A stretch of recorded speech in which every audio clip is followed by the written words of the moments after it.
টাকা কিভাবে একজনকে ফকির আর একজনকে বাদশা বানায় দেখেন। কিরে তুই কান্তাছস কেরে?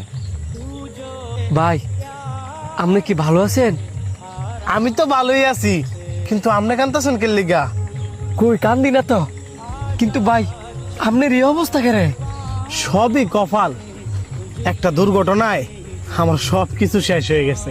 50,000 টাকার একটা বান্ডিল লইয়া আমার বন্ধু আর আমি বাইকে করে বাড়ির দিকে যাইতাছিলাম। ঠিক আছে থাক তাইলে, আমি বিকালবেলা ফোন দিলে বাইরে যাইস গা। আচ্ছা বন্ধু। অন্তর, হ্যাঁ অন্তর। কিরে বন্ধু এমনি সিলাই ডাক্তার করে কিছু হইছে? আমার ব্যাগের মধ্যে যে তোর চোখের সামনে 50,000 টাকা রাখছি, এই টাকা কো? তোর টেলা তোর ব্যাগের ভিতর। ফকির নির্বুত, আমার বাইকের পিছন তো তুই বসিলি, আর তোর চোখের সামনে আমি ব্যাগের ভিতরে টিয়াটা পড়ছিলাম। টিয়াটা যেহেতু ব্যাগের ভিতরে নাই, তুই নিছস। আমার টিয়া দে। মুখ সামলা কথা কইস, গরিব হইতে পারি কিন্তু শুন না।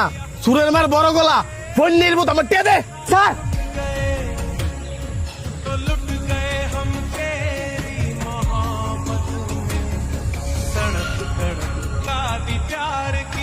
ভাই আপনার এই 50,000 টাকার বান্ডেলটা আমি পাইছিলাম।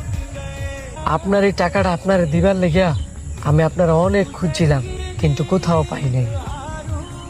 আপনারা না পাইয়া ওই টাকাটা দিয়ে আমি ব্যবসা শুরু করছি, আর ভাবছিলাম যদি আপনার সাথে কোনোদিন দেখা হয় তাহলে ওই টাকাটা আপনার আমি ফেরত দিয়ে দিব।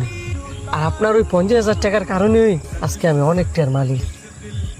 কিন্তু আল্লাহর কি লীলা খেলা, ওই 50,000 টাকার কারণেই আজকে আপনি নিঃস্ব। ভাই এই নেন আপনার টিয়া।